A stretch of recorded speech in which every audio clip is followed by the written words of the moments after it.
Assalamualaikum warahmatullahi wabarakatuh. Ya, perkenalkan nama saya Rian Andani Pratama Putra. Saya akan menjelaskan tentang sistem muskulo atau otot dengan dosen pengampu Bapak Hendri Didiarto S.Kep Nurse MPD. Yang pertama saya akan menjelaskan tentang definisi. Definisi dari muskulo sendiri berasal dari kata muskuloskeletal yang berarti otot dan tulang.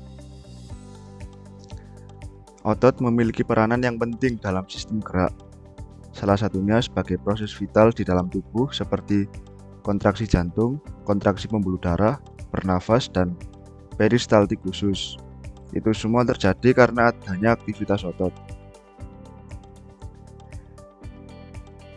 Tulang pada tubuh kita juga tidak dapat bergerak tanpa otot. Ya, yang ketiga definisi, otot mampu menghasilkan gerak karena adanya sel dan tenaga. Ya, sistem muskuloskeletal sendiri terdiri dari otot, faskia, dan tendon. Otot membentuk 43% berat badan. Lebih banyak sepertiganya merupakan protein tubuh dan setengahnya tempat terjadinya aktivitas metabolik saat tubuh istirahat. Fungsi otot adalah sebagai alat gerak aktif, menyimpan cadangan makanan, memberi bentuk luar tubuh, melindungi organ yang lebih dalam, dan menghasilkan panas tubuh. Berdasarkan fungsinya, otot pembangun tubuh dibedakan atas otot yang bekerja di bawah kesadaran kita atau voluntasi atau volunteer. Yang kedua, otot yang bekerja di luar kesadaran kita. Ya, yang selanjutnya saya akan menjelaskan tentang karakteristik atau sifat otot. Yang pertama ada sifat kontraktilitas, yaitu kemampuan otot untuk mengadakan respon atau memendek bila dirangsang. Otot polos 1/6 kali, otot rangka 1/10 kali. Ya, yang kedua ada sifat otot yang bernama ekstensibilitas atau distensibilitas, yaitu kemampuan otot untuk memanjang bila otot ditarik atau ada gaya yang bekerja pada otot tersebut. Bila otot rangka diberi beban seperti uterus berisi fetus. Yang ketiga, sifat otot yang bernama elastisitas, yaitu kemampuan otot untuk kembali ke bentuk dan ukuran semula setelah mengalami ekstensibilitas atau distensibilitas, memanjang atau kontraktilitas memendek. Ya, yang ketiga ada sifat konduktivitas atau sifat jaringan otot untuk menghantar suatu rangsang. Yang kelima ada viskositas atau sifat dari jaringan otot mempunyai tahanan atau tekanan. Yang keenam ada iritabilitas, yaitu eksitabilitas kemampuan otot untuk mengadakan respon bila dirangsang. Otot merupakan jaringan pekarangsang atau excitable yang dapat dirangsang secara kimia, listrik, dan mekanik untuk menimbulkan suatu aksi potensial. Ya, ini jenis-jenis jaringan otot. Di situ terdapat otot polos, otot lurik, dan otot jantung. Ya, yang pertama ada otot polos, yaitu otot yang menggerakkan tubuh manusia yang sistem kerjanya distimulasi oleh sistem saraf otonom, yaitu sistem saraf tak sadar pada manusia. Otot polos ini tersusun atas sel-sel yang berbentuk gelendong yang pada setiap ujungnya berbentuk runcing. Otot polos juga mempunyai satu inti berada di tengah. Otot polos dipersarafi oleh saraf otonom. Serat otot polos tidak berserat dan terdapat di organ dalam tubuh atau visceral. Sumber energi terutama dari metabolisme aerobik. Kerja dari otot polos, sistem kerjanya yaitu alokontraksi lambat, kadang mengalami tetani atau kejang dan tahan terhadap kelelahan. Yang kedua ada otot lurik atau rangka. Otot lurik atau juga bisa disebut otot rangka karena otot lurik melekat pada rangka manusia dan memiliki bagian sisi gelap dan terang yang melintang berselang-seling sehingga berbentuk lurik. Yaitu ada contoh gambarnya.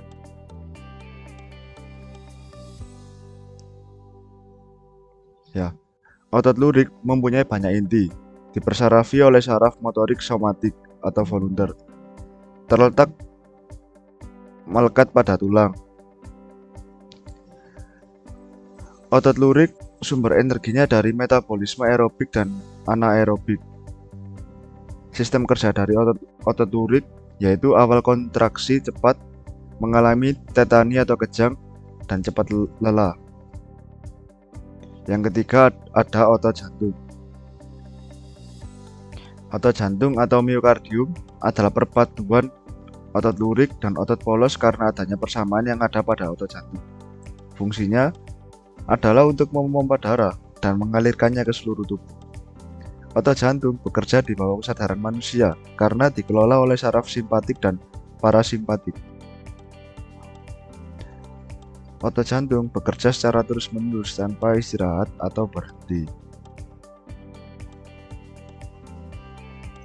Yang selanjutnya ada otot jantung mempunyai satu inti yang berada di tengah dan dipersarafi oleh saraf otonom dan serat otot polos berserat. Letaknya hanya pada jantung. Sumber energinya dari metabolisme aerobik. Sistem kerja dari otot jantung yaitu awal kontraksinya lambat, tidak mengalami tetani atau kejang, dan tahan terhadap kelelahan. Ya, ini ada perbedaan masing-masing dari 3 jaringan otot.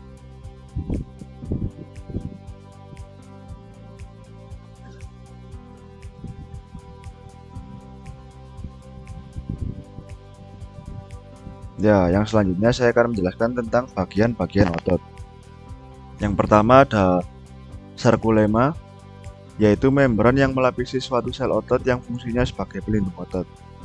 Yang kedua ada sarkoplasma, yaitu cairan sel otot yang fungsinya untuk tempat di mana miofibril dan miofilamen berada. Yang ketiga ada miofibril, yaitu serat-serat pada otot. Yang keempat ada miofilamen, yaitu benang-benang filamen. Benang-benang atau filamen harus yang berasal dari miofibril. Miofilamen terbagi atas 2 macam, yakni miofilamen homogen yang terdapat pada otot polos. Yang kedua ada miofilamen heterogen, yaitu yang terdapat pada otot jantung dan otot kardia dan pada otot rangka dan otot lurik. Ya, selanjutnya ada nama-nama otot dari manusia. Yang pertama itu ada musculus frontalis atau otot tulang ubun-ubun. Yang kedua ada musculus temporalis atau otot tulang kening. Yang ketiga ada musculus zygomaticus atau otot tulang pipi. Ada musculus masseter atau otot pengunyah, musculus orbicularis oculi atau otot tulang pada rongga mata, dan yang keenam musculus orbicularis oris, yaitu otot pada rongga mulut. Yang ketujuh musculus platysma atau otot leher.